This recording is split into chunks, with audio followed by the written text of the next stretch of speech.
Very warm welcome to news edge with Fariha Idrees. हुकूमत ने 27वीं आईनी तरमीम ईवान में लाने की तैयारियां तेज़ कर दी हैं। रवां हफ्ते तरमीम पार्लियामेंट में पेश किए जाने का इम्कान है। हुकूमत की नज़रें 6 नवंबर की पीपल्स पार्टी की सेंट्रल एग्जीक्यूटिव कमेटी के इजलास पर मरकूज़ हैं। हुकूमत ने तरमीम की हिमायत के लिए दीगर इत्तेहादी जमातों से राब्ते शुरू कर दिए हैं। JUIF समेत अपोजिशन जमातें इस तरमीम की मज़ाहमत पर कमर बस्ता हो चुकी हैं।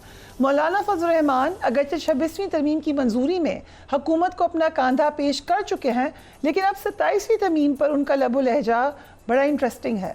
मौलाना फजल रहमान ने 27वीं तरमीम के हवाले से कहा है कि 27वीं तरमीम की आवाज़ सुन रहा हूँ, तुम्हारा बाप भी तरमीम नहीं ला सकता। Let's watch him. हम यहाँ तक पहुँच गए हैं, अब हमने इससे आगे जाना है इंशाल्लाह। कुछ मैं ज़रा थोड़ा सा चूं चूं सुन रहा हूँ कि कोई और 27वीं तरमीम आ रही है, जो इसमें नहीं हो सका वो किया जाए। तुम्हारा बाप भी नहीं करके दिखाओ जरा, और फिर अपना हश्र देख लो कि तुम्हारा क्या हश्र किया जाए। इस तरह भी आसान नहीं है कि आप आराम से कोई तरमीम लाएंगे और हम चूड़ियाँ पहनकर घरों में औरतों की तरह बैठे रहेंगे, ये भी नहीं होगा इंशाल्लाह। कोई न सोचे कि जिन चीजों को हमने मुस्तरद किया और 26वीं तरमीम से निकाला, उसे दोबारा किसी तरमीम के जरिए से असेंबली में लाया जाएगा और लोटों के वोटों से पास करोगे और फिर वो चलने देंगे। नायब वज़ीर आज़म वज़ीर ख़ारजा इसहाक़ डार ने आज सेनेट इजलास में तरमीम लाने की तस्दीक की। उन्होंने कहा कि हम इस मामले पर सबसे बड़ी इत्तेहादी जमात के साथ बैठे हैं। MQM समेत दीगर इत्तेहादियों को भी इत्तेमाद में लेंगे। Let's watch it. जब तरमीम आनी होती है तो फिर आ भी जाती है, लेकिन इनका पूछना कि कौन ला रहा है, ऑफ कोर्स गवर्नमेंट ला रही है, लाएगी। मैं कहूं कि नहीं आएगी या देख रहे हैं, ये आने वाली है और कोशिश करेंगे कि जो असूल के मुताबिक, जो आइन और कानून के मुताबिक यहाँ बिल्कुल वो पेश करेंगे। आपको पूरा हक होगा, आप उसके ऊपर अपनी तकरीर भी करेंगे, आप उसके ऊपर अपनी राय भी देंगे। किसी चीज़ पे हुकूमत को कोई रिजर्वेशन नहीं है। ये नहीं है कि तरमीम लाई जाए और आनन फानन उसके ऊपर वोटिंग शुरू हो जाए, नहीं होगा। हमारे अलाइज में ANP है, हमारे अलाइज में MQM है, हमारे अलाइज में IP है, BAP, जो भी हमारे अलाइज हैं, और हम उनको लेंगे। उसके बाद जो फाइनल डॉक्यूमेंट होगी वो आपके पास पेश कर दी जाएगी। तहरीक तहफ़्फ़ुज़ आईन पाकिस्तान का अहम इजलास महमूद अचकज़ई की सबराही में हुआ। इजलास में 27वीं तरमीम पर गौर किया गया। इजलास के बाद मीडिया से गुफ्तगू हुई और असद कैसर साहब ने कहा कि 27वीं तरमीम के ड्रामे में पीपल्स पार्टी शरीक है। इन्हें भी देखिए। 27वीं आईनी तरमीम का पेंडोरा बॉक्स जो है ना खोला गया है। जो बिलावल का ट्वीट आया है, हमें इसके ऊपर भरपूर तरीके से तशवीश है और हम समझते हैं कि पीपल पार्टी इस गेम में बराबर की शरीक है और एक टोपी ड्रामा हो रहा है। इसके फैसले पहले हो चुके। ये सारा जो है ना लोगों को दिखावे की सब कुछ हो रहा है। हमें अफसोस इस बात पे है, मियां नवाज शरीफ साहब वो वोट को इज्जत देने के लिए रोडों पे थे। मियां साहब वो वोट को इज्जत कहाँ गया? इस किस्म के इक़्तिदार को आपने क्या करना है जो आपको मिन्नतों तरलों की पाऊ पढ़ने की बुनियाद पे जो ना आपको इक़्तिदार मिली है। मियां नवाज शरीफ जो अपने आप को जमहूरियत का वोट को इज्जत देने की चैंपियन समझ रहा था, वो इस पे खामोश है, बल्कि इसका हिस्सेदार है। वज़ीर इत्तेहाद अदद तारर ने कहा है कि आईनी बेंच से आईनी अदालत के क़याम पर गौर हो रहा है। सो थोड़े से जो खदो खाल हैं वो आपको क्लियर होंगे। Let's watch him. मामलात बड़े सिंपल हैं। कल भी मैंने इस पे अर्ज की बिलावल साहब की ट्वीट के बाद कि मजीद जो अदालती प्रोसेस को मजीद तकवीयत देने के लिए, क्लियर करने के लिए अब हाम ना रहे। जो तरामीम ज़ेरे गौर हैं उसमें आईनी बेंच से आईनी अदालत की तरफ भी मामला जो है वो मशावरत के अमल का हिस्सा है। देखिए, आर्टिकल 24C के बारे में मैं सिर्फ इतना कहूंगा कि पाकिस्तान को बहुत सारे सिक्योरिटी चैलेंजेस दरपेश हैं और एक कॉम्प्लेक्स सिक्योरिटी सिचुएशन है जिसके तहत डिस्कशन चल रही है, मगर इस पर कोई हतमी बात करना या मजीद वजाहत करना कबल अज़ वक्त होगा। हमें क्या सराइयों से परहेज करना चाहिए, एक सेंसिटिव मैटर है। दिलचस्प बात यह है कि कुछ दिन पहले तक हुकूमत ये कह रही थी कि ये तरमीम नहीं आ रही।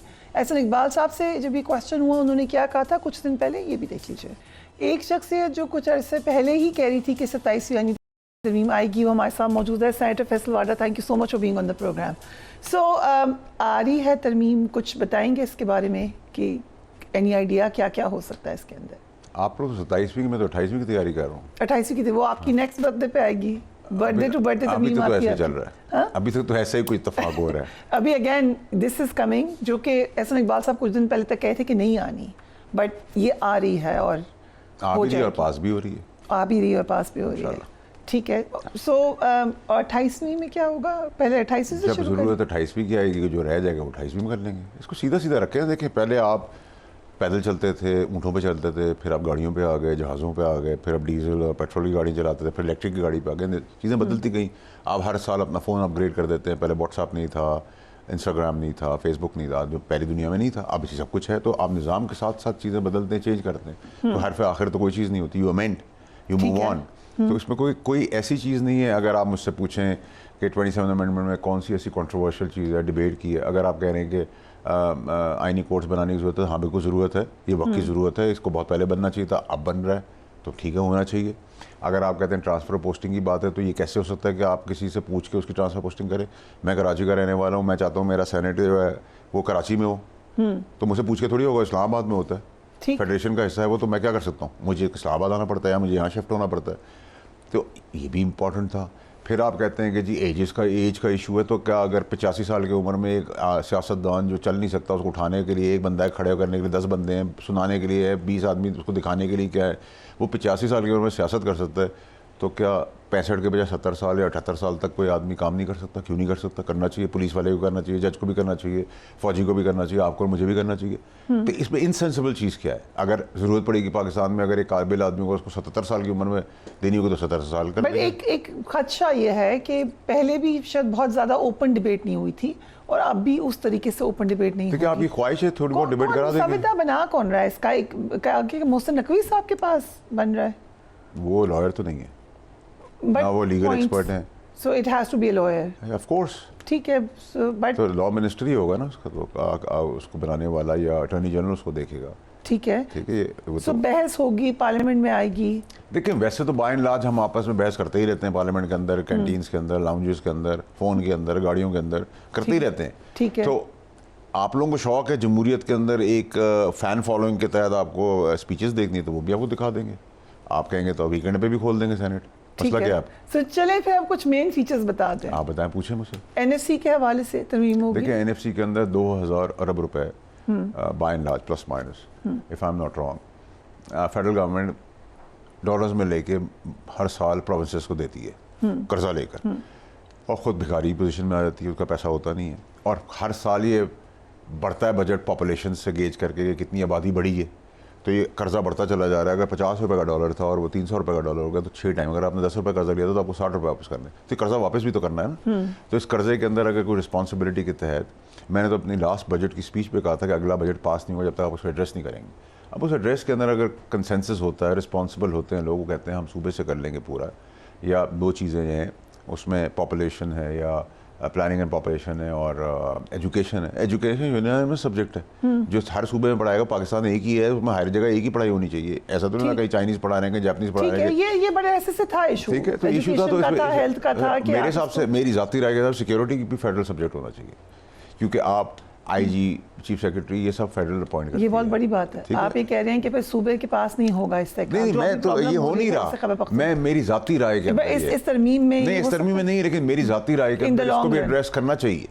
ठीक है, I may be wrong also, but I feel as a parliamentarian और एज अ सेनेटर और लेजिस्लेटर कि security should be a central subject. But then सूबे के चीफ मिनिस्टर को आप एग्जेम्प्ट करें रिस्पॉन्सिबिलिटी से? नहीं, देखिए, इस सब्जेक्ट है ना, फिर तो आप एग्जाम्प्ट करें एजुकेशन मिनिस्टर को प्रोविंस के। इस तरह नहीं चीज़ें सोची जाती ना, आपको बड़े स्पेक्ट्रम के अंदर, बड़े कैनवस के ऊपर बड़ी पिक्चर को देखा जाना चाहिए। खैर, देर है दुरुस्त है, तो उसमें भी कुछ आगे, कुछ पीछे, कुछ ऊपर, कुछ नीचे, कुछ समझौते होने चाहिए। वो रियलाइजेशन है, कंसेंसस है सबका, उसके ऊपर होता है, सब राज़ी होते हैं, सब इत्तफाक से अपनी ज़ात के लिए, तो पाकिस्तान के लिए करें, कोई पाकिस्तान के ख़िलाफ़ नहीं। अगर आप बात करें पीपल्स पार्टी की, तो बिलावल साहब एक जमहूरी आदमी है, वो डेमोक्रेसी के ऊपर बहुत बड़े बिलीवर हैं। हमने देखा उनकी पूरे ख़ानदान ने उसके ऊपर कुर्बानियाँ दी हैं। माँ की शहादत होगी, नाना की शहादत हुई, वाले साहब ने जेल काटी, दोनों मामू चले गए, तो उन्होंने कुर्बानियाँ डेमोक्रेसी के लिए दी है ना। तो आज भी ज़ामिन वो डेमोक्रेसी के, अगर उनका ताल्लुक फेडरल गवर्नमेंट के साथ बहुत अच्छा है और शहबाज शरीफ के साथ एक कोऑर्डिनेशन के साथ चल रहे हैं, तो ज़ामिन भी तो वो है, तो वो डीरेल कैसे उन्हें देगी? ठीक है, ज़रदारी साहब प्रेसिडेंट जो हैं वो शतरंज के, सियासी शतरंज के ज़बरदस्त खिलाड़ी हैं। आपकी रीसेंट मीटिंग भी हुई है उनसे? मेरी मीटिंग हुई है, मेरी मीटिंग होती रहती है, लेकिन उसमें तरमीम के हवाले से कोई बात हुई थी? देखिए, ये तो मैं नहीं आपको बता सकता कि मेरी उनके बारे में क्या बात हुई, लेकिन नेचुरली उनसे आप जाते हैं, कुछ ना कुछ सीख के आते हैं।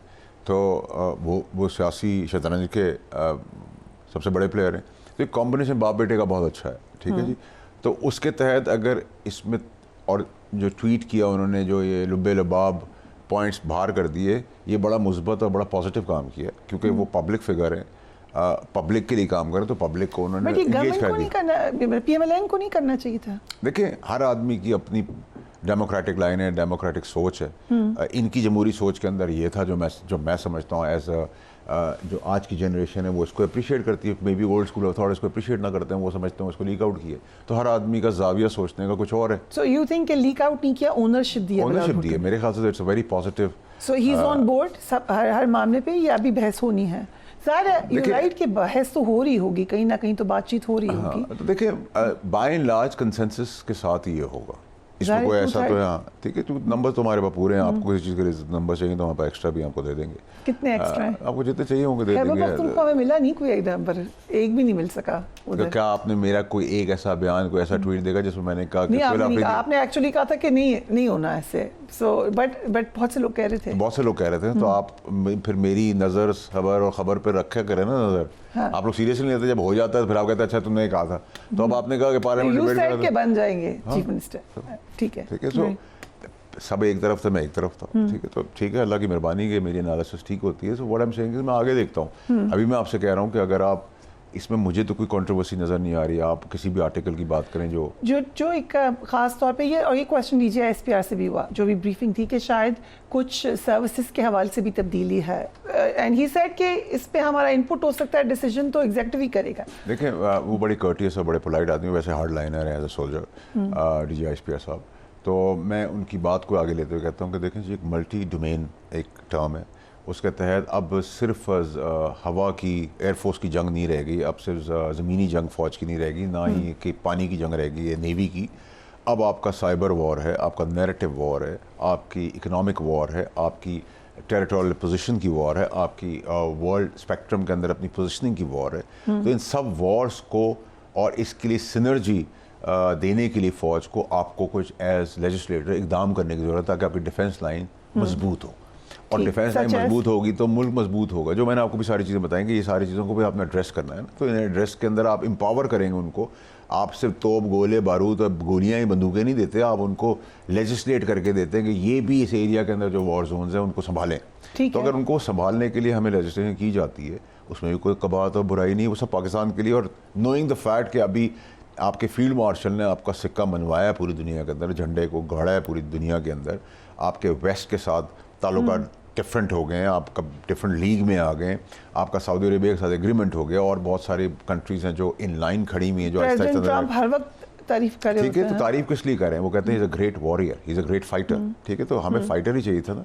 इंडिया को हमने वो चले अगर जवा ना दिए हैं। जीती होती तो कोई भी ऐसी बात ठीक है, नहीं आज होती। आप बड़ी प्राइड से अपना पासपोर्ट दिखाते हैं, तो फील्ड मार्शल को आप ये तो क्रेडिट देंगी कि उसने सबको एक झंडे तले कर दिया। अब अगर मुझे भी कोई कंट्रीब्यूशन करनी तो मैं नहीं सोचूंगा मेरा मुखालिफ है ये फलानी पार्टी का, हम कहेंगे पाकिस्तान के लिए करें, लेट इट बी। ठीक है। सो इन सब को अगर करके इस सिनर्जी को आगे ब्लेंड करते हुए, स्पेक्ट्रम बढ़ाते हुए, डिफेंस लाइन अपनी बढ़ा देते हैं। और वैसे भी बाय एंड लार्ज कुछ चीज़ें तो अनसेड होती ही हैं, अगर उनको अनसेड को सेट कर दें तो भी कोई प्रॉब्लम नहीं है। ठीक है, तो अगर वो चीज़ और निज़ाम को मजबूत कर देती है, नथिंग लाइक इट। और शहबाज शरीफ साहब और फील्ड मार्शल की एलाइज की एक अच्छी इक्वेजन है। उस इक्वेजन के अंदर फील्ड मार्शल जो उसको as a Pakistan team play around करें, गोल पे गोल करें, मेडल पे मेडल ला रहे हैं, पाकिस्तानियों के लिए बेहतरी ला रहे हैं।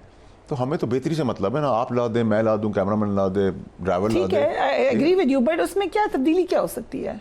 बस इसी की कमो पेश हम clause by clause, full stop, comma के तहत तो नहीं जा सकते इन डिटेल्स के अंदर। But by and large it is for a spectrum, for a larger interest in terms of our defence. कोई नई पोजीशन क्रिएट हो सकती है? देखिए, अगर पोजीशन क्रिएट करने की जरूरत है तो भी उसमें कोई कबात हो नहीं है। सकती है, ठीक है। देखिए, किसी भी चीज़ के अंदर कोई कबात नहीं है ना। अमेंडमेंट का मतलब ये है कि जो कल चीज़ पॉसिबल थी वो आज नहीं है, उसके अंदर चेंज कर दो, कल उसके अंदर चेंज कर दो। कल आप कहें कि मेरी लोकेशन चेंज होगी, मुझे यहाँ ट्रैफिक मिलती है, मैं किसी और बिल्डिंग में, तो उसकी प्रोबेबिलिटी तो है। ठीक है, हर आखिर तो दुनिया में कोई भी चीज़ नहीं है ना। ठीक है। सो अब आ जाते हैं, और कोई इस पे इंटरेस्टिंग बात बतानी है 27वीं तरमीम पे या 28वीं पे? नहीं, जो रह जाएगा वो 28वीं को कर लेंगे। बट ये कब तक हो जाएगी आपके ख्याल से? महीने के एंड से कर देंगे, प्लस माइनस 2-4 दिन आगे हो जाएगी। सो फवाद चौधरी साहब बड़े एक्टिव हुए, आपके दोस्त हैं अच्छे। बिल्कुल दोस्त है। कहा जा रहा है कि एक फॉरवर्ड ब्लॉक जो बड़े अरसे से कहा गया था बनेगा, अब शायद बन जाए। देखिए, बहन फवाद चौधरी, इमरान इस्माइल, महमूद मौलवी, ये सब बड़े मेरे कोलीग रह चुके हैं, मेरे आज भी दोस्त हैं, मैं इनके अच्छे बड़े वक्त का भी साथी हूँ। और बहुत सारे जो पीटीआई के अंदर पावर कॉरिडोर में आज बैठे हैं, हॉक्स बन के बैठे हैं, मैं उनका भी दोस्त हूँ, मैंने उनकी भी बड़ी जो मैं कर सकता हूँ मैं करता रहा हूँ। और मैं हमेशा से कहता हूँ कि मेरे अंदर शायद कोई भी क्वालिटी नहीं, मैं एक बेहतरीन दोस्त हूँ और एक बदतरीन दुश्मन हूँ। ये क्वालिटी के साथ मैं पैदा हूँ, you will watch for it. So but ये एक बड़ा पिटा हुआ फार्मूला है, ठीक है जी। अगर आप मुझे कहेंगे तहरीक इंसाफ इमरान खान है, इमरान खान ही तहरीक इंसाफ है, तो हाँ मैं एग्री करता हूँ इस बात को। तो इमरान खान को रिप्लेस कोई भी नहीं कर सकता, ठीक है। सो ये एक फॉरवर्ड ब्लॉक का फायदा, फॉरवर्ड ब्लॉक मतलब just for the sake of news, ये सब चीज़ें ठीक है, ये समझ में आती हैं, बट इसका ये पिटा हुआ फार्मूला है। इस फार्मूले के अंदर आज तक तो मैंने इसको परवान चढ़ते देखा नहीं, ना मैं देख रहा हूँ। सो आई थिंक ये वेस्ट ऑफ टाइम कर रहे हैं अपना मेरे दोस्त, और जिस जगह से आप निकल जाएं उस जगह के आसपास से भी गुजरना नहीं चाहिए। ये शाह महमूद कुरैशी साहब की एक स्टेटमेंट भी आई, उनकी इससे मुलाकात हुई, फिर शाह महमूद कुरैशी साहब की स्टेटमेंट आई। आप बड़ा बोलते रहे वोकली, कैसे पीटीआई के लोग हैं, what do you think about Shah Mahmood Qureshi? देखिए, शाह महमूद कुरैशी साहब के लिए मैंने 9 महीने पहले कहा था आपको सेनेट के बाहर, एक जीरक सियासतदान पे आप नजर रखिएगा, तो सामने आके 9 महीने बाद okay that was Shah Mahmood Qureshi, number 1। Number 2 ये कि देखिए शाह महमूद कुरैशी साहब की कमज़ोरी या स्ट्रेंथ की तो मैं बात नहीं करूँगा, बट वो 9 में तो बेगुनाह है जी, ठीक है। और काफ़ी और लोग भी ठीक है। इसी तरीके से अगर आप मुझसे उमर चीमा की बात करें, आप मुझसे शिबली फराज साहब की बात करें, तो मैं समझता हूँ कि मैंने जितने साल इनके साथ टाइम गुजारा, ये बहुत मुस्बत, बड़े पॉजिटिव और बड़े अच्छे लोग हैं। मुझे उनको देख कर अल्लाह करे कि वो अपनी बेगुनाही ज़ाहिर कर सकें, बट मुझे उनको देख के तकलीफ़ होती है, क्योंकि ना तो ये मुल्क दुश्मन है, ना ये मुल्क के ख़िलाफ़ है। तो मेरी तो बड़ी इसके अंदर क्लैरिटी है, ठीक है जी। अब वो कोर्ट के अंदर वो किस वक्त अपनी बेगुनाही साबित कर सकते हैं, एविडेंस के तहत क्या हुआ क्या नहीं हुआ तो मैं मौजूद नहीं था। बट यू थिंक कि इनको बाहर आना चाहिए जेल से? Of course. देखिए, मैंने नहीं देखा उनको अपनी 15-16 साल की पीटीआई की एक्टिविटीज़ के अंदर कि मैंने शिबली फराज साहब को या उमर चीमा को फॉर दैट मैटर को ऐसी चीज़ में देखा हो, मैंने नहीं देखा, ठीक है। तो मैं क्यों गलत बयानी करूँ? मैं उनकी इज़्ज़त पहले भी करता था, आज भी करता हूँ, और मुझे दुख होता है, और मैं समझता हूँ कि अगर इसमें वो बेगुनाह हैं तो वो अपनी बेगुनाही नेचुरली कोर्ट में ट्रायल चलेगा तो वो अगर जो ये कोशिश शाह साहब के साथ और ये सारे आपके पुराने साथी, ये अगर यहाँ तक कोशिश हो कि इनको जेल से निकाला जाए, what can they do? They can't do anything, they can't do jack. They need to talk to establishment, so they need to talk to you सबसे पहले तो कि उनसे बात करा दें। देखिए, मेरा नहीं ख्याल कि इसमें कोई देखिए, मैं आपको बताऊँ कि मेरी अजम्पशन, देखिए इमरान इस्माइल एक अच्छा चेहरा है, उसने बहुत काम किया पीटीआई के लिए, फवाद चौधरी डेफिनेटली बड़ा अच्छा पॉलिटिकल फिगर है, ऐसे बहुत सारे लोग हैं, लेकिन मैं समझता हूँ कि क्योंकि एक पॉपुलैरिटी को गेज करते हैं वो, बट वो समाओ उस पार्टी का हिस्सा नहीं है, ना उनको एक्सेप्ट किया गया, ठीक। तो ये पिटा हुआ फार्मूला होता है कि नंबर 2, नंबर 3, नंबर 4 की क़यादत में मतलब हाँ फ्रैक्शंस हो सकते हैं, लेकिन कोई कॉन्क्रीट सब्सिट्यूट नहीं हो सकता।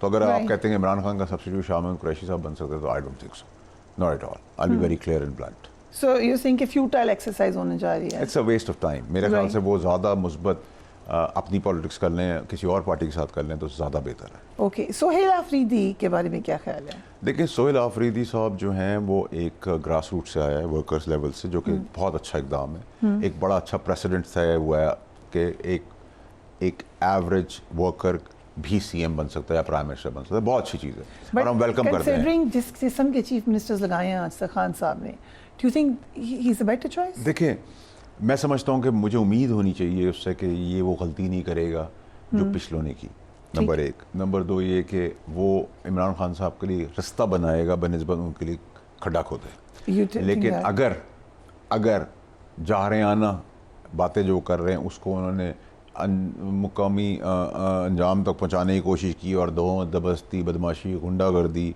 फेडरल प्रोविंस की इक्विपमेंट्स, पुलिस, गोलियां, बंदूकें लेके वो आने की तरफ चढ़ाई करेंगे, और चाहे वो मैं ही क्यों ना हूँ, तो बहुत ज़बरदस्त तरीके से फेंटा हुआ, बड़ी क्लैरिटी है मेरी इसके अंदर। और जो एक प्रेसिडेंट सेट हो गया कि देखिए मेरे तहरीक लब्बैक के साथ भी बहुत अच्छे ताल्लुकात हैं 2018 से, और उन्होंने भी एक अनकॉल्ड चीज़ के बाद अपनी पार्टी को बैन करा दिया, तो ये पार्टी बैन भी हो सकती है, और गवर्नमेंट का ऑप्शन है गवर्नर राज लगा के भी लपेट दे, सियासी शहीद नहीं होने देंगे, ठीक है। सो मेरी तो क्लैरिटी है, मैं एक्सपेक्ट करता हूँ, उम्मीद करता हूँ कि वो प्रोग्रेसिव, प्रोडक्टिव, डेवलपिंग प्रोविंस को लेके चलेंगे, वहाँ के लोगों की किस्मत बदलेंगे, स्कूल, कॉलेजेस, अस्पताल, रोडें, इंफ्रास्ट्रक्चर बेहतर करेंगे, और एक मुस्बत सियासत के तौर पर मुस्बत तरीके से इमरान खान साहब का केस पुट अप करेंगे। बदमाशी की तो देयर इज़ नो क्वेश्चन। अब कोई एक्सपीरियंसेस, कोई ब्लैकमेलिंग टैक्टिक्स या कोई पीछे हटने वाली चीज़ रियासत की हद तक तो नहीं होनी। सो जेल से बाहर आने का कोई अभी चांस नहीं है खान साहब? देखिए, जो बातें चल रही हैं, जिस किस्म के बयान आ रहे हैं, जिस किस्म की तैयारियाँ हो रही हैं, उस हिसाब से तो मुझे कोई नहीं लग रही है। मज़ीद मुश्किलात ज़रूर नज़र आ रही हैं। मौसम बेग साहब ने जो बात की उसमें उन्होंने पंजाब के हवाले से एक स्टेटमेंट दिया। Did you here that? उन्होंने कहा कि पंजाब के हद तक बहुत से फैसले ऐसे हुए हैं जिसमें एस्टेब्लिशमेंट साथ नहीं है। I have no clue. उन्होंने ये भी कहा कि वज़ीर आज़म जो हैं ये शायद नेक्स्ट टर्म में भी वज़ीर आज़म हो। I have no clue. देखिए, अगर आप ये मुझे कहें कि अगले 10 मिनट में पाकिस्तान की सियासत में क्या हो सकता है, तो मैं आपको कहूँगा कि मुझे नहीं पता। जी, क्योंकि मैं खुद एक पार्टी का हिस्सा था जो इक़्तिदार में थी और जिसमें हम खुद 20 साल प्लान कर रहे थे। लेकिन आप बता रहे थे कि क्या हो रहा है। एटलीस्ट यू मैं आपको कहा ना, मैं आगे देखता हूँ हमेशा। मैं उस वक्त भी उनसे कह रहा था, और मैंने तो आपको याद होगा कि खान साहब, आपको वो दिन याद है जब लास्ट 72 घंटे के सब अंदर थे, एक बंदा बाहर खड़ा होकर जर्नलिस्ट को बता रहा था कि ये क्या होने जा रहा है। ठीक है, तो मैं तो उसको भी बड़ा क्लियर था। और मुझे जब खान साहब ने 4 मिनिस्टरों के सामने कहा कि फलाने ने गेम कर दी है, चीफ ने गेम की है, ठीक है, तो मैंने कहा फिर अगर आप इतने बड़े प्राइम मिनिस्टर हैं, मैं आपको पता था फ्रैंक तो था खान साहब से बहुत, उन्होंने लिबर्टी दी हुई थी, मैं कहा फिर आप सैक कर दें, तो वो सभी चढ़ गए। तो फिर आप जो चीज़ नहीं कर सकते वो क्लेम ही ना करें। अगर आप में उसका दम होता तो आप कर देते। हमने तो कहा था, मैं तो ऑन रिकॉर्ड हूँ, और मैंने आपको 72 घंटे पहले प्राइम मिनिस्टर हाउस के अंदर आपके साथ और लोग थे, इनको ब्रीफ किया था कि एग्जैक्टली क्या हो रहा है, वैसे एग्जैक्टली हुआ था। ठीक है। सो मैं तो खान साहब को जब निकाला भी गया, जब मैंने छोड़ा भी, तो मैं खान साहब को सब चीज़ें बता के आया था। There was a time जब MQM का पता नहीं था, आपने ये भी बताया था कि MQM चली जाएगी, अगर कोई ये इनको भेजते तो वो आ जाती, इनको भेज दिया वो नहीं आएगी। ठीक है। सो खान साहब को मरवाने में सियासी तौर पे वो सबका ही हाथ था। मैं तो बड़ा क्लियर उस वक्त वोकल था, काश मेरी खान साहब बात सुन लेते। मैं तो आज भी जो सियासत कर रहा हूँ या जो मैंने सीखी है, वो मुझे तो याद है, जो खान साहब ने सिखाई वो खुद भूल गए। तो अनफॉर्चुनेट है। मैं तो खान साहब को हर चीज़, जब मैं आपको बहन और आपके मैं तो आपको शुक्रगुजार हूँ कि आप पब्लिकली रिकॉर्ड है बोल रहे हैं, आपने तुमने सब चीज़ें हमें बताई थी, और वैसे ही हुआ।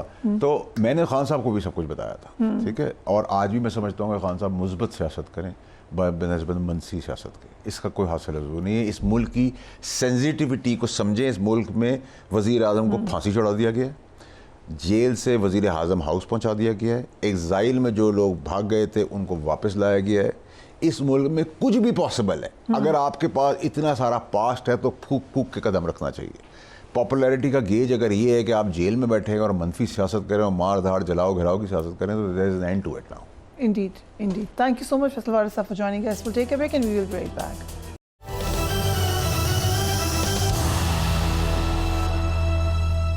And welcome back. Pakistan, Turkey, Saudi Arab, Qatar, Urdun, मुत्तहिदा अरब एमिरेट्स एंड इंडोनेशिया समेत मुतअद्दिद इस्लामी ममालिक ने गाज़ा से इजरायली अफवाज के फौरी इनखला और फ़लस्तीनी अवाम के लिए इंसानी इमदाद की फराहमी पर जोर दिया है।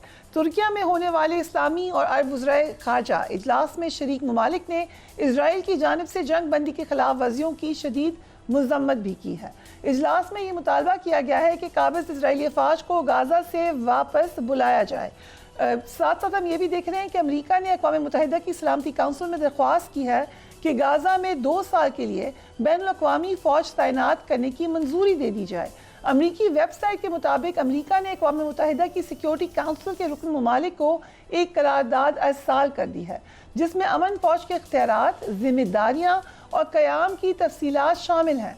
ये force Gaza board of peace के मशवरे से तश्कील दी जाएगी, जिसकी सदारत अमरीकी सदर डोनाल्ड ट्रंप करेंगे। फोर्स की गाज़ा की सरहदी सिक्योरिटी, आम शहरियों और इमदादी राहदारियों के तहफ़्फ़ुज़, फ़लस्तीनी पुलिस की तरबियत और इलाके को गैर अस्करी बनाने की जिम्मेदारी सौंपी जाएगी। फोर्स को इख्तियार होगा कि वो अपने मैंडेट की तकमील के लिए बैनुल-अक़वामी क़वानीन के मुताबिक तमाम ज़रूरी इक़दाम कर सकते हैं। ये अमन मिशन नहीं बल्कि नफाजी फोर्स होगी। इस फोर्स का मकसद गाज़ा में अबूरी सिक्योरिटी फराहम करना है ताकि इसराइल बतदरीज इलाके से इनखला करे। साथ साथ हम ये भी देख रहे हैं कि अमेरिका ने अब सऊदी अरब समेत दीगर मुस्लिम ममालिक पर इसराइल को तस्लीम करने का प्रेशर एक दफ़ा फिर बढ़ाना शुरू कर दिया है। अब्राहमिक अकॉर्ड के हवाले से क्या कहा है प्रेसिडेंट ट्रंप ने? Let's watch that. अमरीकी सदर ने एक और ऐसा बयान दिया है जिस पर भारत में वावेला मचाया जा रहा है। अमरीकी सदर ने दावा किया कि पाकिस्तान समेत कई ममालिक जौहरी हथियारों के तजर्बे कर रहे हैं। भारत को आदत है हर बात पे वाविला मचाने की, but let's look at the statement. General Zahir Mahmood, thank you so much for joining us on the programme. सबसे पहले फ़लस्तीन से आगाज़ कर लेते हैं। जो आपको इस वक्त सूरत हाल नज़र आ रही है, इसमें ये एक इनखला का जो प्रोसेस है इजराइल का, ये आपको कितना प्रैक्टिकल लगता है? बिस्मिल्लाहिर्रहमानिर्रहीम। फरिया, देखिए, as far as Israel is concern, cautious optimism के साथ ही बात करूंगा, क्योंकि आई डोंट थिंक सो कि इतने जल्दी वो यहाँ से विड्रॉल कर उनका हो जाएगा until unless कि they are pushed for this जी। और वो तब भी हो सकता है कि जो अभी एक प्रोसेस शुरू किया है, जो न्यूयॉर्क से शुरू हुआ जब प्रेसिडेंट ट्रंप के साथ इस्लामी ममालिक की मुलाकात हुई है, फिर शर्म एल शेख में ये आगे बढ़ा है, और अभी भी तुर्किया में जो अभी पिछले 24-36 घंटे में जो मीटिंग हुई है मुस्लिम फॉरेन मिनिस्टर्स की, कि वो इस मीटिंग का मकसद भी यही था, टू बी वेरी ऑनेस्ट, कि अगर ये जिस तरह वायलेशन शुरू की हैं इजराइल ने, तो इजराइल एम्बोल्डन हो रहा था जी to get out of this with an attempt कि वो इस मुआहदे से निकल जाए जी, क्योंकि उसको कैप्टिव्स तो वापस मिल गए हैं। और secondly I don't think so कि नेतन्याहू अभी उस पोजीशन में आ गए हैं कि वो अपने भी ऑब्जेक्टिव्स, उनके जो खासतौर पर अपने डोमेस्टिक पॉलिटिकल ऑब्जेक्टिव्स हैं, उनको वो अचीव कर पाए। तो दो चीजें हैं, एक तो ये है कि हो सकता है वो अपने पॉलिटिकल ऑब्जेक्टिव्स को अचीव करने के लिए फ्रिक्शन को जारी रखे, और दूसरा ये भी हो सकता है कि फ्रिक्शन इसलिए जारी रहे कि जो ग्रेटर इजराइल है, that is on, that project is on. But having said that, अभी तक चीजें कॉम्प्लेक्स हैं, आपने इंट्रो में काफी चीजें बताई हैं, लेकिन मैं अभी भी कहूंगा कि इट इज नॉट, हो सकता है कुछ ममालिक इस चीज से एग्री न करें, ये जो भी रूल्स ऑफ एंगेजमेंट कह लें या जो rules of deployment of this force हो, क्योंकि इसके अंदर डिसआर्मामेंट की अगर बातें हैं without Israel leaving that area, but Muslim ममालिक की कोशिश ये होगी कि जो एंड स्टेट है, और होनी भी यही चाहिए, that is the two state solution अगर है and acceptable to the people of Palestine है, तो फिर अगर उस तरफ जो चीजें जाएंगी वो उसको उल्टा कोरियोग्राफ जरूर कर ले एक दफा कि कौन कौन सी, एंड विद द टाइमलाइंस। ये नहीं हो सकता कि अनलिमिटेड आप एक टाइमलाइन दे दें, क्योंकि अगर प्रेसिडेंट ट्रंप जब इधर से निकलेंगे और नेक्स्ट प्रेसिडेंट आते हैं, अगर तो वो आई मीन डिपेंड करता है कि कौन आते हैं, बट व्हाटएवर, मैं फोर्सी कर रहा हूँ कि थोड़ी सी पॉलिसीज में अमेरिका की भी चेंज आएगी। अभी तक थिंग्स आर कॉम्प्लेक्स, बिल्कुल ब्लैक एंड व्हाइट पे नहीं है, क्लियर एक रोड मैप नहीं हुआ, लेकिन फिर वही बात है कि जो प्रायोरिटी है वो पीपल ऑफ पैलेस्टाइन और जो एड वहां पे जानी है, क्योंकि अभी जो इजरायली कैप्टिव्स थे वो तो बाहर है। अगर वो इससे पहले अभी वो शरायत लेट से कि वो कहते हैं जी हमास का डिसआर्मामेंट पहले होना है, सारी चीजें होनी है और उसके बाद बातचीत करेंगे, तो then we are going nowhere. And I don't think so कि ऑल पार्टीज या all countries, specially Muslim countries, they would agree to this कि एक वन साइडेड हो। हमास को डिसआर्म करना भी किसी मुस्लिम मुल्क के लिए एकदम या उसको अपनी जिम्मेदारी ले लेना ऐसा होगा नहीं। एक आई मीन एक एग्रीड अपॉन फार्मूला के तहत ही हो सकता है, बट कुछ पॉजिटिव साइंस भी हैं, जैसे हमास ने एग्री किया मुस्लिम ममालिक के साथ, कुछ जो उन्होंने मैसेजिंग की है कि they are ready to give the administration, वो देना चाह रहे हैं फ़लस्तीन की जो एडमिनिस्ट्रेशन, जो भी बॉडी बनती है उसको अच्छे तरीके से administrate, slowly and gradually we can move forward. So आपने कहा इसमें अभी बहुत सारे हमें कॉशन की ज़रूरत है, लेकिन जो प्रेसिडेंट ट्रंप हैं वो तो इंटरव्यूज़ दिए जा रहे हैं और बहुत सारी स्टेटमेंट्स दिए जा रही हैं। अब जो अब्राहमिक अकॉर्ड के बारे में बात कर रही हैं, उनकी ख्वाहिश है या प्रेशर बढ़वा रहे हैं? वो दोनों काम करते हैं जी, अपनी ख्वाहिश का इजहार भी कर देते हैं, अपने जो डीप स्टेट है यूएस की और स्पेशली जो जूइश लॉबी है जिन्होंने पैसा लगाया हुआ इन लोगों की कैंपेन्स में और इनके they have invested a lot, उनको भी थोड़ा सा रेस्ट पे वो रेस्ट मोड में डाल देते हैं कि पेशेंस रखें, और फिर रिस्पॉन्सेज भी चेक करते हैं जी कि how it is being responded by the parties. तो सऊदी अरेबिया ने बहुत क्लियर पोजीशन ले ली हुई है। जब सऊदी अरेबिया पोजीशन लेता है तो वो ओवरऑल एक मूड जो है ना अरब वर्ल्ड का, उसका वो समझ आ जाता है जी। तो इब्राहिम अकॉर्ड में आई डोंट थिंक सो कि ऑल पार्टीज, देखिए ना, Ibrahim accord without achieving Palestinian जो टू स्टेट सोल्यूशन है ना फरिया, वो प्रोटेक्टिव मनूवर है countries like Jordan and countries like Saudi Arabia. अगर ये टू स्टेट सोल्यूशन नहीं होता तो फिर तो मैंने जैसे बात किया कि फिर जो ग्रेटर इजराइल का फार्मूला दैट इज ऑन, उसके बाद तो फिर वैली भी जाएगी, सऊदी अरेबिया तक ये आग फैलेगी। इसलिए तो आप देख रहे हैं कि सऊदी अरेबिया जो है वो अपना जो आर्किटेक्चर है सिक्योरिटी के मिडिल ईस्ट उसको रिव्यू कर रहा है जी। वो अपने स्ट्रेटेजिक पार्टनर्स और भी ढूंढ रहा है, अपनी ऑटोनॉमी को भी बेहतर करना चाह रहा है, स्ट्रेटेजिक ऑटोनॉमी को। तो वो किस लिए करना चाह रहा है? वो इसलिए करना चाह रहा है कि उसको एक स्ट्रेटेजिक थ्रेट है, and that threat is from the design of the greater Israel. और तो उसके अलावा किसी के साथ एनिमिटी नहीं है। ईरान की इक्वेशन पहले डिफरेंट थी, अब तो I think the environment has change, और ईरानियंस ने भी थ्रू हार्ड वे में भी, but they have learned a lot कि ये आपस की जो लड़ाई है ये हमें सब कोई वीक कर रही है, और ईरान का भी बहुत नुकसान हुआ है इसके बीच में। राइट, सो MBS अमेरिका के दौरे पे जा रहे हैं, क्या बातचीत हो सकती है आपके ख्याल से इन दिस न्यू इक्वेशन? देखिए, ये अपेरेंटली ऑन द फेस तो पॉलिटिक्स नजर आती है। Of course middle east discuss होगा, बट MBS ने $600 बिलियन की इन्वेस्टमेंट का प्लान है जी। तो it will be more of a business talks. अपना जो इकोनॉमी की है वो प्रायोरिटी में रहेंगी। आप देखें, फिर एक मैं बताऊं आपको कि ठीक है, उम्मा, मुस्लिम होड, बहुत सारी चीजें हैं। एक सऊदी अरेबिया का माशाल्लाह अच्छा रोल भी रहा है, पॉजिटिव रोल भी, और अब रिसेंट पास्ट में तो बहुत पॉजिटिव रोल रहा है।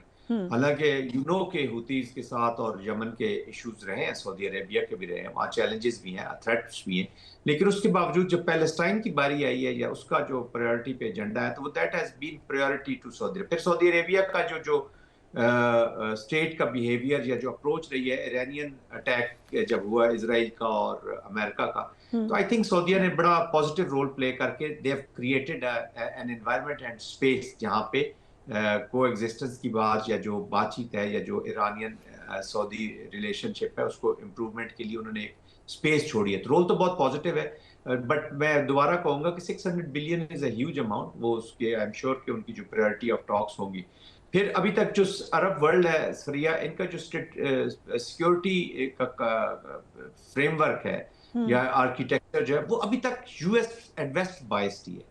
तो ऑफ कोर्स अमेरिकन जो है वो कतर पे जब अटैक हुआ इजराइल का, तो अमेरिकन के बारे में there are worries, specially people of Saudi Arabia and Qatar. Government heads तो चलता रहा, फर्स्ट टाइम अवाम का भी एक उनमें थॉट आई है कि वी आर नॉट प्रोटेक्टेड, जिन्होंने हमारी प्रोटेक्शन की गारंटीज दी हुई थी। आई थिंक इजरायली एक्शन ने इनकी आंखें जरूर खोली हैं, तो उसको भी वो एनहांस करने की कोशिश करेंगे या एवेन्यूज देखेंगे कि उसको कैसे प्रैक्टिकल फॉर्म में कैसे मैनिफेस्ट करेगा यूनाइटेड स्टेट्स, क्योंकि यूनाइटेड स्टेट्स को भी थोड़ा सा टाइम लगेगा इनका कॉन्फिडेंस को रीगेन करने में। अपेरेंटली तो लग रहा है कि एवरीथिंग इज फाइन, लेकिन एवरीथिंग इज नॉट फाइन। सो जो उन्होंने न्यूक्लियर टेस्टिंग के हवाले से स्टेटमेंट दी है, और उन्होंने ये भी कहा कि अमेरिका को भी न्यूक्लियर टेस्ट करनी चाहिए। क्या exactly, how do you look at that? पर ये there is an angle to it जी। नेटो एंड यूरोप की मिलिटराइजेशन हो रही है। आप देख रही हैं 2% GDP से 5% GDP की तरफ जा रही हैं चीजें वहां पे फॉर द डिफेंस। कह भी रहे हैं कि जी आप और कंट्रीब्यूट करें। रशिया का थ्रेट, न्यूक्लियर का भी जो बातचीत होती है, बेसिकली वो रशिया की थ्रेट यूरोप को बताते हैं कि जी यू पीपल आर थ्रेटेंड, अपने मिलिट्री कॉम्प्लेक्स को चलाने के लिए। अच्छा, अब यूरोप की इतनी सिक्योरिटी तो है नहीं जी, उस तरह का अपरेटस तो उन्होंने एस्टेब्लिश नहीं किया अपना डिफेंस करने का लिए। तो न्यूक्लियराइजेशन की तरफ भी चीजें जाएंगी, बढ़ेगा, काम बढ़ेगा, अपना भी वो बार बार कह रहे हैं। तो एक थ्रेट वो उसको सामने ला रहे हैं, नॉट क्रिएट कर रहे हैं, बट सामने मौजूद भी है, क्योंकि रशिया वॉर तो जारी है, सामने कुछ चीजें हैं भी। उसको थोड़ा सा ज्यादा उसको आई मीन उसका जो इम्पैक्ट है उसको ज्यादा बड़ा दिखा रहे हैं, और चीजें हो भी रही हैं। तो आई थिंक उस कॉन्टेक्स्ट में, रशियन कॉन्टेक्स्ट में उन्होंने मेन बात की है। फिर वो बता रहे हैं कि ये इतना जब कॉम्प्लेक्स वर्ल्ड है, जिधर न्यूक्लियर थ्रेट्स हैं, न्यूक्लियर चीजें बढ़ रही हैं, उसके बीच में मैं कितना पॉजिटिव रोल अदा कर रहा हूँ अपना। जो वॉर्स के, नो वॉर्स की मैं बात करता हूँ, नो, तो नेगेटिव पीस के लिए तो उनकी बहुत सारी चीजें हैं which is appreciable. Negative peace जब मैं कहता हूँ तो इससे मतलब ये है आपके नाजरीन के लिए कि साइलेंसिंग ऑफ गन्स, वॉर्स रुक गई हैं, कॉन्फ्लिक्ट्स खत्म नहीं हुए, that is the positive peace. उस तरफ जब ट्रम्प जाएंगे तो फिर देखा जाएगा कोएक्स से जाएंगे, बट टाइम थोड़ा है। American with the new administration जब भी वो आएगी तो हम फिर एनवायरनमेंट को एक दफा चेंज होते हुए देख रहे हैं। तो ये ट्रांजैक्शनल चीजें, बहरहाल वो टेस्ट भी करते हैं लोगों को कि हाउ डू दे रिएक्ट। आपको याद होगा रवेरा की बात हुई थी फलस्तीन का जब जिक्र होता था, तो अभी वो that is no more there. वो एक दफा उन्होंने टेस्ट किया, maybe at the back of mind हो, लेकिन अब वो एनवायरनमेंट अगर वो उसको अचीव भी करना चाहते हैं तो he will have to create an environment for that. तो थोड़ी सी ट्रम्प को पैसे प्रेडिक्ट करना is a big challenge to be very honest. Thank you so much for joining us on the program. We'll take a break and we will be right back.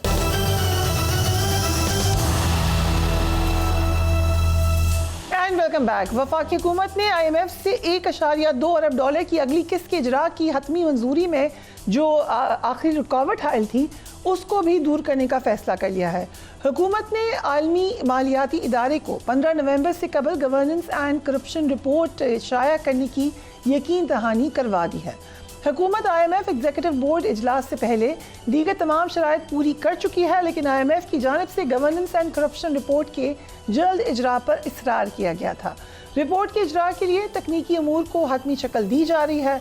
IMF executive board का इजलास दिसंबर में अब होगा कहा जा रहा है, जिसमें पाकिस्तान के लिए $1.2 अरब किस्त की मंजूरी दे दी जाएगी। IMF प्रोग्राम के तहत $1 अरब और क्लाइमेट फाइनेंसिंग की मद में $20 करोड़ मिलेंगे। गवर्नेंस एंड करप्शन रिपोर्ट जारी होने के बाद ही बोर्ड इजलास तलब किया जाएगा। रिपोर्ट में सरकारी इदारों में इंतजामी कमजोरियों और करप्शन के खदशात की निशानदही शामिल है। कानून की अमलदारी की कमजोर सूरत हाल और दीगर खदशात भी रिपोर्ट का हिस्सा हैं। सरकारी इदारों में कमजोरियों के तदारक के लिए इस्लाहात भी तजवीज़ की जाएंगी, जबकि IMF से अमल दरामद का बाकायदा फ्रेमवर्क भी शेयर किया जाएगा। रिपोर्ट के इजरा की असल तारीख जुलाई थी, फिर अगस्त कहा गया कि ये आएगी। हुकूमत ने हालिया इक़्तिसादी जायज़ा मुज़ाकरात में IMF से मज़ीद मोहलत मांगी थी। वफाकी वज़ीर ख़ज़ाना मोहम्मद औरंगज़ेब ने कहा कि मुल्की मईशत की सिमत दुरुस्त है। Let's watch him. After about 3 years, these rating agencies are aligned, not only in terms of where we are, but also with respect to their outlook. उसके अलावा जो second review हुआ फंड का और उसके बाद staff level agreement जो Washington में अनाउंस हुआ, ये external validations हैं कि our direction of travel, हमारी सिमत दुरुस्त है। और इसके समरात जो हैं वो आपके सामने हैं कि जब stable exchange rate होता है, foreign exchange reserves होते हैं, inflation नीचे आती है, policy rate नीचे आता है, उसके इंडस्ट्री को क्या फ़ायदे होते हैं जो हमारे इन्वेस्टर हैं, more than 4 billion। Doctor Khaqan Najib, thank you so much for joining us. ये कहा गया है FBR ने की तरफ से कि अरबपति टैक्स चोरों का पता लगाया गया है, उनके ऊपर सख्ती होने जा रही है। क्या एक्चुअली इसके ऊपर अमल होगा? देखिए, बहुत अरसे से ये गुफ्तगू हो रही है कि हम डेटा माइनिंग कर सकते हैं because Pakistan is data rich country, so that's a good story of Pakistan, right. NADRA का डेटा है, ट्रैवल डेटा है, आपकी यूटिलिटी बिल्स हमारे पास मौजूद हैं, गवर्नमेंट आपकी जो ट्रांजैक्शंस हैं अगर डिजिटाइज हो गई हैं वो मौजूद हैं, आपकी जो गाड़ियों की रजिस्ट्रेशन है वो चाहे पंजाब में हो, बाकी प्रोविंसेस सिंध में हो, KP में हो, बलूचिस्तान में हो, वो मौजूद है। तो अगर डेटा एनालिटिक्स और जिसको हम कहते हैं एसेट मैचिंग, अगर ये एक्सेलरेट की जा सके तो FBR वाकई रियल रिकवरीज बहुत बेहतर कर सकता है और जो लिविंग बियॉन्ड मीन्स है उसको आइडेंटिफाई भी कर सकता है। मैं आपको एक बात कहूँ, आप हैरान होंगे कि जो टॉप 1 to 5% है ना, वही इनकम में बहुत बड़ा डेंट डाल सकते हैं। अगर मैं थोड़ी देर के लिए FBR के इस फिगर को तस्लीम भी कर लूं कि 1200 अरब का गैप है इस चीज़ पे पहुंचने के लिए, तो I think top 5% would cover major part of that gap. So जहां सिर्फ आपको जिसे कहेंगे ना ब्रॉडनिंग के अलावा यू हैव टू गो जिसे कहेंगे जाकर जहां पे गैप्स हैं, जिसको हम टैक्स गैप कहते हैं, यानी कि जो लोग टैक्स जितना बनता है उतना नहीं दे रहे। So this is you know certainly something really that we need to do so that जिसने देना भी है और कम दे रहा है वहां तक पहुंच सकें। बट डॉक्टर नजीब, रवा माही साल के पहले चावा में FBR को 276 अरब रुपए टैक्स कलेक्शन में कमी का सामना है। क्या ये टारगेट साल के आखिर तक पूरा कर लेगा FBR? देखिए, जो 14,100 अरब के करीब का टारगेट है, इट इज़ लाइकली कि ये मिस हो जाएगा। जब हम कंपाउंड करेंगे ये सारे क्वार्टर्स को तो ये 274-75 अब है, ये बढ़ जाएगा, इसमें कोई शक नहीं है। बट दैट डजंट मीन कि we need to go into new taxation. Economic growth slow है, इन्फ्लेशन 6-7% के करीब है, सो इनको जिसे कहते हैं ना इन्फ्लेशनरी इम्पैक्ट से जो ग्रोथ आती है वो भी कम आएगी। Let's not think about new taxes anymore. That would be the best advice, whether it's on sales tax changing or withholding. इसकी बजाय जितनी भी हम पॉलिसी मेजर से हट के जो इन्फोर्समेंट मेजर्स हैं जो एडमिनिस्ट्रेशन के थ्रू हम ले सकें, टैक्स गैप्स जहाँ जहाँ हैं, अगर सेल टैक्स का भी बहुत बड़ा गैप है उसको पूरा कर सकें, उससे केसेस को निकाल सकें जो फंसे हुए हैं, तो उससे जितना हम टैक्स गैप को कम करेंगे, जो लागू टैक्स है उसकी कलेक्शन करें. सो आई रियली होप कि हमें इस तरफ ना जाना पड़े. There is a wide possibility कि हम बच सकते हैं नए टैक्सेस से. IMF को कन्विंस कर सकते हैं, मॉडलिंग ठीक कर सकते हैं. That would be my way to go. और specially in a slow growth and जहां पे बहुत से लोग मुल्क छोड़ के इसलिए जा रहे हैं कि उन पे टैक्स हाईएस्ट ब्रैकेट में 38-39% तक चला जाता है. This is would not be the right way to go. So अगर FBI ने अपना टारगेट पूरा नहीं किया तो जो कहा जा रहा है कि पाकिस्तान को 200 अरब के टैक्स इकदाम उठाना होंगे, सच एज हुकूमत सोलर पैनल्स पर सेल टैक्स 10% से बढ़ाकर 18% कर ले, जो कि आपको याद होगा पहले भी सजेशन थी. फिर उसके अलावा मोबाइल कॉल्स पर 15% से 17.5% करने और लैंडलाइन कॉल्स पर 10% से 12.5%. ये जो इकदाम तो फिर करने पड़ेंगे, उनका क्या असर होगा आम आदमी पर? देखिए, एक तो ये नहीं करना चाहिए. मैंने पहले भी गुजारिश की है कि जो इस वक्त टैक्सेस हैं इनमें से कमी की गुंजाइश निकालनी चाहिए ताकि on a lower base more people पे, टैक्स मोराल बेहतर हो. सो आज मैं बिल्कुल ही एक डिफरेंट गुफ्तगू आपके सामने रख रहा हूँ. मैं ये कह रहा हूँ कि you reduce the taxes, you reduce the number of withholding, you make life easier, you reduce the kind of burden that is on the income class, salaried and non-salaried, on the manufacturing, और इसको हम widen करते जाएं. जहां tax gaps हैं उनको कम करते जाएं और इसको पेयर भी करें. ये भी देखें कि कहां टारगेटेड सब्सिडी बढ़ानी है तो दैट पुअर को आप शील्डेड रखें. बट सबसे इंपॉर्टेंट बात यह है कि इस वक्त टैक्स के निज़ाम में टैक्सेशन इकोनॉमिक ग्रोथ से आनी चाहिए, ज़्यादा इन्फोर्समेंट से आनी चाहिए. पॉलिसी मेजर्स लास्ट टाइम भी जो लिए थे मेरे ख्याल है 0.7-0.8% ऑफ GDP जो है वो नए पॉलिसी मेजर से आया. ये बहुत बड़ा अमाउंट है एक साल में लेना. ये भी इकोनॉमिक ग्रोथ को सबड्यू करता है. So let's think through with the IMF. But इसमें IMF का चूंकि बहुत इंटरवेंशनिस्ट सा रोल होता है, so you really have to put a team together जो फंड को ये कन्विंस कर सके. आई रियली होप कि हम टेलीकॉम लेवीज या इस तरह की चीज़ें में नहीं जाएंगे. मेरा सोलर पे एक डिफरेंट ख्याल है. It's not taxation related but it's equity related. और जो जनरेशन है हमारी इतनी जो इस वक्त इस्तेमाल नहीं हो रही, उसको करना from a energy sector point of view is a different thing. वो जरूर करने की जरूरत है. सो वज़ीर ख़ज़ाना ने दावा किया है कि मुल्क में माशी इस्तेकाम आ गया है, लेकिन हो क्या रहा है? तरक्याती बजट 1400 अरब से कम करके 700 अरब रुपए कर दिया गया है. जो हम ये देख रहे हैं कि जो बड़ी बड़ी कंपनीज हैं वो भी जारी हैं, सरमायाकारी नहीं आ रही है. जो अदाद शुमार हैं उनकी रोशनी में लग रहा है कि वज़ीर ख़ज़ाना का ऑप्टिमिज्म ठीक है. So, this is truly an important point for authorities and for the people at large to understand. What does it mean कि macro stability आ गई है या economic stability आ गई है? जब भी कोई मुल्क IMF की engagement में जाता है, मैं तो हम चुके एक researchers हैं और सोचते हैं और पढ़ते हैं, economic modeling देखते हैं.